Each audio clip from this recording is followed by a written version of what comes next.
உறவினர்கள் அல்லது தெரிந்தவர்களை RK hitech அழைத்து வாருங்கள்.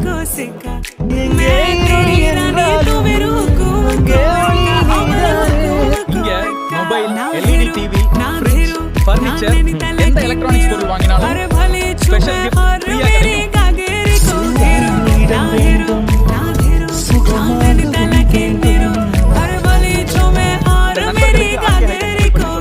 அவர்கள் பர்ச்சேஸ் செய்தால் உடனே நீங்கள் கிஃப்ட் பெற்று செல்லுங்கள். குறைந்த விலை, சிறந்த தரம், exchange offer available, easy finance வசதி.